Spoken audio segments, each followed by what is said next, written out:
Hey there! My name is Elena and I am the owner and creator of my self-love coaching business, Philautia Coaching. I'm a certified health, life, and transformation coach. From my expertise knowledge in transformation wellness and from my own difficult experiences as an insecure girl in high school, I developed life-changing life coaching programs to help women find true self-love and acceptance through authentic, personalized, and holistic guided coaching practices. On this channel, I share my knowledge and expertise insights to guide you to elevating your relationship with yourself. This week, I'm going to be sharing with you a new way of looking at the general concept of love.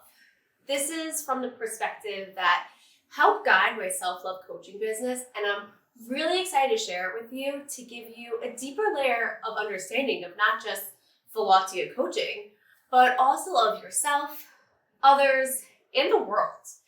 And I'd like to start this conversation off by acknowledging the English language. As an American, English is my first language and a language that I love very much. But I have dabbled in other languages here and there.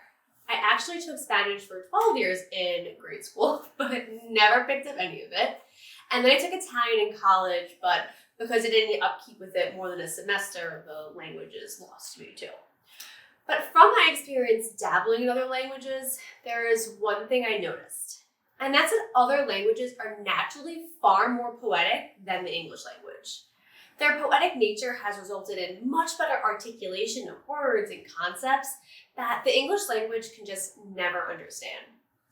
And that's why I think it took me so long to understand love, because in English, love is love. But in other languages, love transcends to various layers. And while other languages speak the language of love, the Greeks define love even further by outlining 7 different types of love: eros, philia, ludus, storge, philautia, pragma, and agape. And each one of these types of love connects to a different part of ourselves, and each one evokes a different feeling of love. I'll show you what I mean. So let's start with eros. Eros is probably the love that is most closely associated with our general idea of love. This is romantic and passionate and lustful love. It's heavily connected to physical attraction or sexual longing. Philia is more concentrated on friendship. It's based on the soul-to-soul connection that requires intimacy and authenticity. Think of your relationship with your best friend and how well you know them and how there really isn't anything in the world that could change your opinion of them. It's that kind of love. Ludus meets in the middle between romantic love and friendship love. Ludus is playful, flirtatious love. The kind of love that you have for, let's say, a crush. It's love that is focusing on having fun, and that casualness can mean anything as long as there really is no obligation or commitment. It's just pure fun, which makes it such a great love. A more serious love is known as storge. This is the unconditional love that you have for your family. It's protective in nature, and while there may be days that you don't like your sister or your parents or your grandma, you still love them and would do anything for them to protect them. Pragma is another high commitment love. It's the love that you usually see between an older couple. It's compassionate, committed love that is focused on long-term interests, such as building a family together. It's everlasting love rooted in romantic feelings and companionship. Eros can develop into pragma over time, which is nice to know. And then agape love encompasses universal love, such as the love that you have for humanity, nature, God, etc. It's empathetic love, and it involves caring and loving others without expecting anything in return. It's really what great communities and societies are built on, and it's truly what our world needs a lot more of right now. And then finally, there's Philautia, self-love. This is the deep regard for one's own happiness and interests, but it's also the foundation for all other relationships. Philautia is base love that is needed to help all 6 other loves flourish. And the basic concept is that if you don't have a healthy regard for yourself, how can you have so for the world and others? It's impossible. And in my business, that's the kind of help I love. I help you build. And there's so many women that I meet that are focused on the 6 other types of love and don't give enough attention to Philautia. And then they're genuinely confused as to why the love that they are giving to others always leads to heartbreak. For me, it's easy to see that the problem is a lack of healthy Philautia. And I say healthy Philautia because there is an unhealthy side to Philautia. Unhealthy Philautia looks like narcissism, arrogance, or selfishness. Healthy Philautia looks and feels completely differently. But because there is a collective lack of Philautia in individuals in our world, distinguishing the two can feel overwhelming and confusing.